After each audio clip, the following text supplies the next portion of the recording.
میرے آقا علیہ السلام نے کہا بلاؤ عثمان کو۔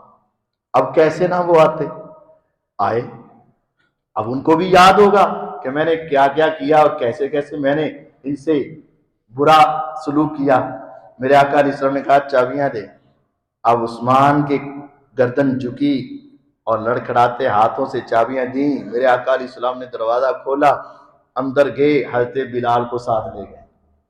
غور کیجئے گا، بڑے بڑے سردار باہر، بڑے بڑے صحابہ حتیٰ کہ ابو بکر، عمر، عثمان رضی اللہ عنہ یہ بھی باہر، لیکن آپ حضرت علی رضی اللہ عنہ کو بھی اندر لے گئے، حضرت بلال کو بھی اندر لے گئے۔ کہا بلال تو نے مکے میں اس توحید کی خاطر بڑی ماریں کھائی، تو نے اس توحید کی خاطر، احد کی خاطر یہ پہاڑوں میں تیری صدائیں گونج رہی ہیں۔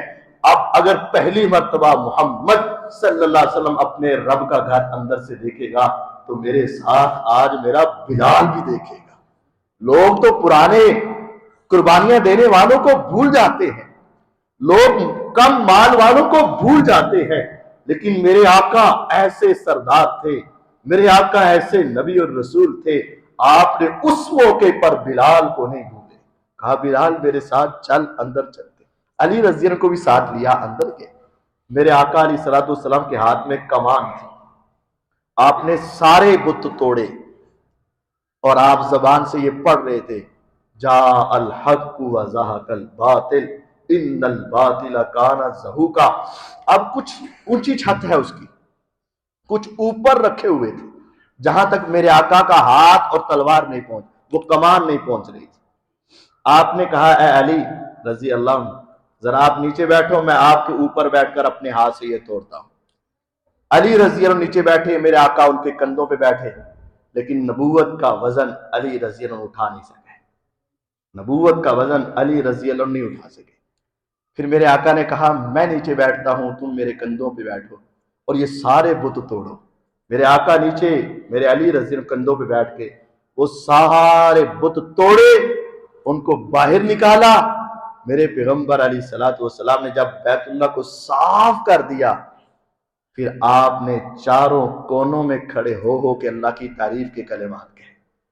بیت اللہ کے اندر 6 ستون ہیں، 6 پلر ہیں، پھر آپ ان میں سے دائیں پلر کے اندر ایک پلر دائیں جانب، 2 پلر بائیں جانب، 3 پلر پیچھے، آپ نے وہاں کھڑے ہو کر اللہ کی شکرانے کے طور پر 2 نفل ادا کیے۔ 2 نفل ادا کرنے کے بعد آپ نے اللہ سے دعائیں مانگی، اور اس کے بعد میرے آقا علیہ السلام باہر نکلنے لگے تو علی رضی اللہ تعالیٰ عنہ وہ سمجھے کہ میرا اللہ تعالیٰ نے یہ مقام دیا ہے مجھے، تو ساتھ ہی حضور علیہ السلام کے کان میں کہنے لگے آقا اب یہ چابی مجھے دے دینا، میں اس کی حفاظت کروں گا، اب یہ چابی ہمیں دے دینا، ہم ہمیشہ اس کا خیال رکھیں گے۔ میرے آقا علیہ السلام سنتے تو گئے، جواب نہیں دیا، یوں محسوس کروایا جیسے میں نے سنا ہی نہیں۔ جواب دیتے تو ان کا دل ذرا دکھتا، لیکن چابی دے دیتے تو معاملہ اچھا نہیں تھا۔ میرے آقا علیہ السلام نے سنی انسنی کی اور دروازے تک پہنچے۔ پھر میرے پیغمبر علیہ السلام نے کہا کدھر ہے عثمان، اس کو بلاؤ دوبارہ۔ اب تو وہ مزید ڈر گئے ہوں گے کہ لگتا ہے اب بدلہ لینے کا وقت آ گیا۔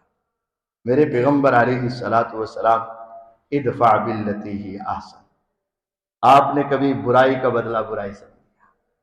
آپ نے فرمایا عثمان جانتے ہو پہلے میں چابی مانگتا تھا تم انکار کرتے تھے، آج تیرے پاس انکار کی جرت نہیں، چابی میرے پاس ہے، جس کو چاہوں دے سکتا ہوں، تم مجھ سے نہیں لے سکتے، لیکن ہاتھ آگے بڑھاؤ، میں پیغمبر برائی کا بدلہ برائی سے نہیں دیتا، میں غلط انداز کا بدلہ غلط انداز سے نہیں دیتا، چاہوں تو سب کچھ کر لوں لیکن نہیں، میں برائی کا بدلہ اچھائی سے دوں گا۔ میرے آقا نے چابی ان کے ہاتھ میں رکھی اور ایک جملہ کہا یہ صرف تیرے ہاتھ میں نہیں ہے، یہ صرف تیرے ہاتھ میں نہیں ہے، یہ صرف تیری اولاد کے ہاتھ میں نہیں ہے، قیامت کے آنے تک جب تک بیت اللہ اس زمین میں ہے یہ چابی صرف تیری نسل کے اندر ہی قائم رہے گی۔ اور اللہ کی قسم آج بھی وہ چابی انہی کی نسل کے اندر قائم اور دائم ہے۔ فرمایا جو تم سے چھیننا چاہے گا میرا رب اس کو ایسے مٹا ڈالے گا جیسے پانی کے اندر نمک کو ڈالو تو نمک نظر نہیں آتا. جو تم سے یہ چابی چھیننا چاہے گا میرا رب اس کو ایسے ہی مٹا دے گا. کبھی چھیننے والے کامیاب نہیں ہو سکتے. طوفان آئیں، آندیاں ہوئیں، جنگیں ہوئیں، لڑائی ہوں، کچھ بھی ہو جائے، یہ چابی تمہارے پاس. اور آج بھی چابی کے برادر وہی ہیں.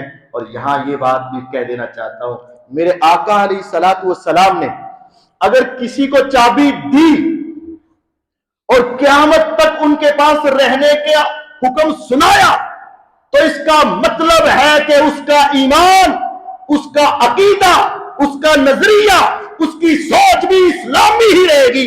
کبھی ایسے ممکن نہیں ہو سکتا کہ چابی تو بیت اللہ کی اس کے پاس ہو اور اس کا عقیدہ شرک والا ہو. کبھی ایسا نہیں ہو سکتا. چابی تو بیت اللہ کی ہو، عقیدہ کفر والا ہو، نہیں ہو سکتا. چابی تو اس کے پاس ہو، عقیدہ بدعات و خرافات والا ہو، نہیں ہو سکتا.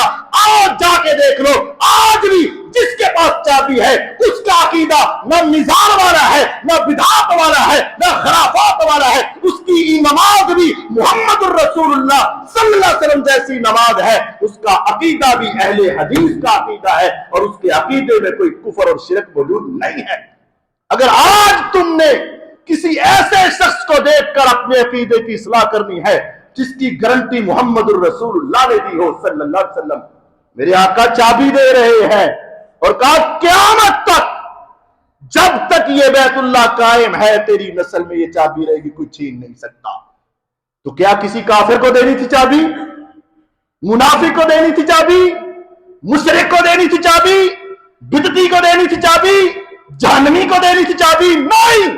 میرے آقا علیہ السلام نے جب دی تو پھر آپ نے ان کے بارے میں ایک گارنٹی بھی دے دی. اگر تم اپنے عقائد کی اصلاح چاہتے ہو، اگر اپنے ایمان کی اصلاح چاہتے ہو، اگر اپنی نماز کی اصلاح چاہتے ہو، اگر اپنے قول و فعل کی اصلاح چاہتے ہو تو دیکھ لینا ان کا عقیدہ آج بھی بدعات و خرافات والا نہیں، کفر و شرک والا نہیں، اس طرح کے ڈول ڈمکوں والا ان کا عقیدہ نہیں ہے. ان کی نماز سنت کے مطابق ہے، ان کا ایمان سنت کے مطابق ہے. میرے آقا علیہ السلام نے ان کو چابیاں دی. پھر اگلا معاملہ کیا ہوا انشاءاللہ اگلے جمعے میں بتایا جائے گا. اللہ تعالی ہمیں بھی پیغمبر علیہ السلام کی طرح اسی طرح معاف، درگزر، کسی کے اوپر رحم، صلہ رحمی، یہ سارے معاملات کرنے کی توفیق عطا فرمائے. وآخر دعوانا ان الحمدللہ رب